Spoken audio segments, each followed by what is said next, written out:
교육 진단 시간입니다. 찐통더위가 계속되고 있습니다. 우리가 지난 시간에 방학 기간 중 독서의 중요성에 대해 알아봤는데요.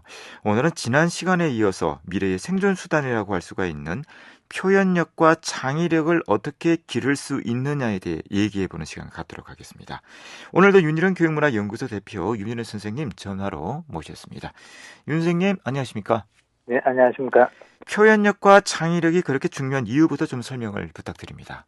예, 방금 말씀하신 대로 이 표현력과 창의력, 이 문제는 지금 많이 이야기를 하고 있는데요. 사실 현대는 표현의 시대라고 이야기할 수 있습니다. 지금 이 시대에는 이 표현력은 필수 생존 도구라고 할 수 있습니다. 앞으로는 자신의 생각을 말이나 글로 적절하게 표현할 수 없다면 일종의 장애로 간주될 수밖에 없습니다. 그만큼 표현력이 중요합니다. 그런데 이 표현력은 단기간 이 벼락치기 방식으로 길러지지 않습니다. 평소에 올바른 자세로 읽고 표현하는 습관이 무엇보다 중요합니다. 특히 어린 시절과 저학년 때의 이 독서 습관, 표현 습관이 절대적으로 결정적입니다. 이 표현력은 개인의 성장 환경과 가정의 지적 분위기와도 매우 밀접한 관계가 있습니다. 그래서 책을 많이 읽는 부모님 아래에서 이 표현력과 창의력이 뛰어난 학생이 나올 수밖에 없습니다. 어떻게 하면 이 어릴 때부터 책을 가까이 하면서 읽은 내용을 정리하고 표현하는 습관을 밥 먹듯이 자연스럽게 몸에 배게 할 수 있을까, 이런 점에 대해서 특히 우리 부모님들이 좀 신경을 쓰면 좋겠고요. 이 표현력이라는 게 얼마나 중요하면은 지금은 인문, 자연, 전공 관계없이 표현력이 굉장히 중요한 생존 수단이 되고, 그리고 어떤 공산품조차도 이 제품에 대한 스토리텔링이 안 되면은 물건이 팔리지 않는 이런 시대입니다. 그래서 이 부분은 좀 장기적으로 부모님과 자녀가 관심을 가지고 노력해야 될 필요가 있습니다. 네. 그렇다면 표현력과 창의력을 기를 수 있는 방법에 대해 구체적인 설명을 부탁드립니다. 예, 여러 가지 방법이 있지만 이번 시간에는 몇 가지를 말씀을 드려보면, 첫째, 열린 마음으로 생각하기를 생활하자. 열린 생각이란 자신이 옳거나 그러다고 믿는 사실이나 신념이 틀릴 수도 있다는 자세로 이 생각하는 습관을 배양합니다. 사회적으로 통용되는 여러 견해에 대한 진실성 여부를 다양한 관점에서 바라볼 수 있는 마음의 태도가 중요합니다.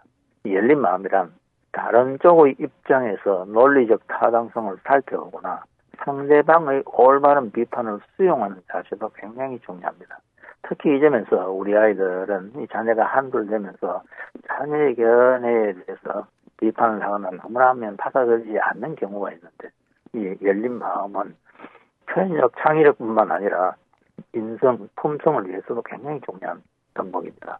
이 마음을 열어놓는 사람은 고정된 형식에 안주하지 않고 자신의 생각과 행동을 언제라도 더 나은 방향으로 바꾸려는 자세를 가진 그런 유연한 사람이라는 걸 우리가 생각해 볼 필요가 있습니다. 그 다음으로 이 비판적으로 생각하기 습관을 가져야 됩니다.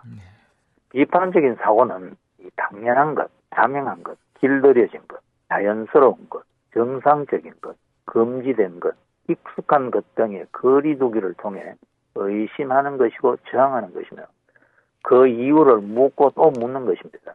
이런 과정을 거치며 자연스러운 것의 억압성과 비자명성을 드러내는 것입니다. 비판적 사고는 인간으로 하여금 물질적, 정신적으로 자유와 해방을 정치하게 하는 원동력이라고 할 수 있습니다. 그러나 비판적 사고는 어느 한쪽에만 치우쳐 독단적으로 고집하는 것이 아니라는 사실에 유념할 필요가 있습니다. 이 비판적 사고란 모든 것에는 다양한 측면이나 차원, 구조가 있다는 것을 인정하고 그것을 따지는 것이라는 걸 기억할 필요가 있습니다. 그 다음에는 상호관계 관련을 지어서 생각하기에 우리가 좀 관심을 기울여야 합니다. 세상의 모든 것은 관계의 거물망으로 연결되어 있어 크든 작든 서로 영향을 주고받습니다. 사람은 다른 사람이나 대상과 다양한 관계를 맺고 살아갑니다. 어떤 대상에 접근할 때 단편적이고 부분적인 관점에서 벗어나 유기적이고 전체적인 관점을 취해야 합니다. 이 평면적인 사고가 아닌 입체적인 사고, 단편적인 사고가 아닌 통합적이고 체계적인 사고를 해야 합니다. 이 관계성에는 상호 의존적 관계, 독립적 관계, 종속적 관계, 상하 관계, 내적 관계, 내적 관계, 인과관계, 모순관계, 이 정신적, 물질적 관계 등 다양하게 우리가 나열할 수 있습니다. 문제가 되고 있는 대상이 다른 것들과 어떤 관계를 맺고 있는가를 따져보는 습관을 가지면 독창적인 문제 해결 능력을 열게 됩니다. 사실은 지금만큼 관계, 또 소통 이런 것이 중요한 시대는 없을 것입니다. 그 다음으로 창의적으로 생각하는 습관을 가져야 합니다. 이 창의적 생각이란 타성이나 습관이 젖어 있는 사고방식에서 벗어나 남들이 발견하지 못한 새로운 방향과 관점에서 대상을 파악하는 것을 말합니다. 이 대상을 새로운 방향에서 바라본다는 것은 그 대상에 대해 지금까지 지켜왔던 질문의 방향을 바꾸고 상상력을 충분히 발휘해야 가능합니다. 이 독창적 사고는 원리적으로 생각하고 다면적, 다각적으로 사고할 때 얻을 수 있다는 걸 기억하면 좋겠습니다. 마지막으로 현실적으로 생각하기. 우리는 모든 추상적 사고와 관념은 현실로 돌아올 때 구체적인 의미를 가지게 됩니다. 현실이 모든 생각과 감정의 원천이기 때문입니다. 아무리 그럴듯한 논리도 현실과 동떨어질 때 공허해지기 쉽습니다. 현실은 고정되어 있지 않고 끊임없이 변합니다.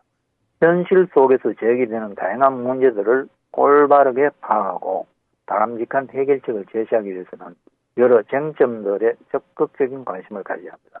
이 현실을 잘 이해하고 현실을 미래를 위한 이 발판으로 활용하며 항상 현실에 바탕하여 꿈을 꿀 수 있는 습관을 형성하기 위해서는 특히 어린 시절 부모의 역할이 매우 중요하다는 것을 우리가 기억할 필요가 있습니다. 네. 자, 찜통 더위에서도 고3들은 쉴 수가 없는데요. 자, 수험생이 이 더운 여름을 좀 잘 보낼 수 있는 방법은 어떤 것들이 있을지 조언을 부탁드립니다.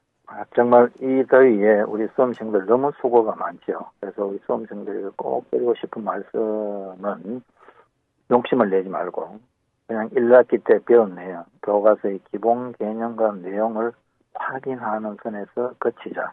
그리고 욕심을 내면 이 방학을 그냥 또 보내버릴 가능성이 많다. 그래서 주요 과목 중에서도 주요 단원, 그 중에서도 내가 좀 소홀했거나 중요하지만 제대로 정리가 안 돼 있는 몇 단원을 콕 집어서 이 더운 기간 동안에 몇 단원만 집중적으로 정리를 해도 훨씬 자신감을 가지고 2학기를 임할 수 있을 것입니다. 그래서 다시 한번 강조를 하지만 욕심내지 말고 내가 약하다고 생각하는 어떤 한 몇 부분만 집중적으로 정리를 하자. 이 생각을 하면 방학이 그렇게 답답하지 않고 속에 목적을 달성할 수 있으리라 봅니다. 네, 말씀 잘 들었습니다. 윤일현 교육문화연구소 대표 윤일현 선생님이었습니다.